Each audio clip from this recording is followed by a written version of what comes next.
Hi, I'm Tim White from D&D Sluggers. Recently, Todd Carey released a music video for his song Nintendo. And of course, the nerd music community found out about it. What does the song mean to the nerd music community? What does it mean to Todd Carey? I got a few minutes to talk to him, so I thought that I would just ask. Thanks you so much for doing this. Totally, and thank you so much for having me, man. You are a pop rock musician from New York City. I like when bands are able to not only play good shows together, but also hang out and be friends and help each other out. You actually use like Game Boys to drive the music? There's a program for Game Boy called Little Sound DJ, and yeah. The program that I use on the Nintendo DS, the little flip guy, is called Korg DS10 Plus, and it's actually made by the Korg company. So you were saying there was a chip or something that was made that you could actually interact with the original Game Boy. Mm-hmm. There's actually a couple of other ones too, but Little Sound DJ is just the most popular. Someone brought a Game Boy to my gig. I haven't held a Game Boy in my hand since I lost my Game Boy when I was like 15. It was so much bigger than I remembered it. Yeah. So my parents wouldn't let me have Nintendo. I didn't have a Nintendo Entertainment System. They let me have Game Boy. Game Gear, too. Awesome. The thing I remember about Sega Game Gear was that you could get that piece of gear that adapted to the Master System. So you could play, like, Master System cartridges on your Game Gear. I felt like I actually had a system, but I didn't. I had Altered Beast. Rise from your grave. Rise into a song. from your grave. And it's, like, barely, like, you can't barely you can almost make it out. This is Sokka. Sokka is my buddy. Hey! Okay. What's up, Sokka? Hey. Love it. Sokka can totally hang out with us. Okay, buddy. All right. You're doing pretty good this morning? You're having a good time? Totally, man. I'm just excited to talk to you. It's cool to talk to people who have, like, some depth into, like, a universe that I find fun. The nerd scene is quite the universe. It is diverse because it goes all the way. It's like there's metal, there's hip-hop, there's straight rap, there's all kinds of stuff. Like, all the way up to, like, just kind of, like, theater rock kind of groups. There's a parallel between gamers, nerds, and musicians. Musicians. Because musicians much like gamers, or exactly like gamers, spent their lives sitting on the edge of their bed, practicing their instrument, saying, "Mom, I'm practicing! I can't come to dinner." Like, we are in our little worlds. We're obsessed, and, like, that's really all that matters when we're doing it. So I feel like we're of the same ilk. Yeah, it's a different kind of nerd. In the same way, I feel like something that me and some friends used to say is, like, anybody that knows sports stats from before they were born is a nerd. You can't say they're not. They're like, but it's football. But you're a nerd. Why do you need to know? You don't need to know those numbers, but you do. Yeah, it's an obsessive dedication to what you love. Mm-hmm. It doesn't matter if it's video games, music, sports, whatever. You're a nerd because you geek out about it. The song Nintendo, you wrote a pop song using elements of nostalgia. The weird thing is, I also myself have a song, which is I didn't realize. I thought about this the other day. We have very similar songs. Really? I have a song called Level Up, which is that's awesome. It is very much like the same thing. There's a girl that is being described in the song. You just can't get your hands on her because she's always like one step ahead of you. Level up! Oh my, that's so awesome, man. Vibes.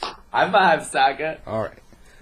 The song Nintendo was the last song that I wrote for my album. This album I have coming out called Future Throwback.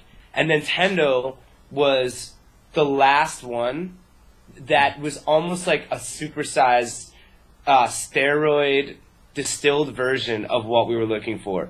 Nintendo, when I got there, was like, this is the invitation to the party. Everyone can relate in some way to that concept. Everybody has an emotion regarding Nintendo, and I think that's been proven by kind of what's been going on with this video and this song. You wrote the song garnering emotions from the source material. Like, it's not just about Nintendo. It's not just about, like, I'm a gamer and listen to the stuff that I know. The nerd scene in general, there's a lot of music that's in tribute to like those games. And I feel like there's other writers. There's a guy named Mark with a C. Myself, having trouble thinking of a few other people. It's more like these are the emotions brought up from that nostalgia, using the situations and the stories to tell the story of your feelings now. Which is what great songwriting is, you know? You're trying to convey emotions through any way possible, you know what I mean? Mm-hmm. And I thought this was like a really interesting and left field way, and obviously it's a universe you're very much a part of. And it was something that I was able to easily dip into, but not something that I'm always in. Yeah. You actually have connections to the nerd scene. I do. Yes. Because you played in a band that opened for the Mini Bosses. That's correct. I mean, they wouldn't remember me. I had a band for years that was on the West Coast. We were more of a jam band. I remember the nerd scene. We were listening to the Mini Bosses a lot, and we ended up like doing one of those band things where we all lived together and practiced together every day. We played the entire, theme from Super Mario Brothers start to finish. It was before a lot of people were doing it. I realize that's pretty cliche now. But like at the time, like the Mini Bosses had just kind of started, and it was pretty novel. I'm not going to give you dates, but it was pretty novel, at least on our college campus. We would play the Super Mario Brothers theme song. We would cover television show theme songs, and then we'd play our own pop songs. And yeah, at one point we did in LA open for the Mini Bosses. Oh, that's a terrible heart. Wow. That's kind of like the chip-tune win heart. Yeah. Yeah. I like it. What would you most want the nerd community, the nerd scene, sort of the geek music people to take most out of you in your song? Mainly, I'm excited as a musician who's been doing this for a long time, and as someone who feels akin to like the nerd concept. I just feel fortunate that it's made its way to like your eyes and ears. This video I have, this video called Nintendo. Super thankful for like I see a lot of positive reactions from the gamers, like a lot. And then to the ones who are like kind of greeting it with some what's the word I'm looking for? Suspicion.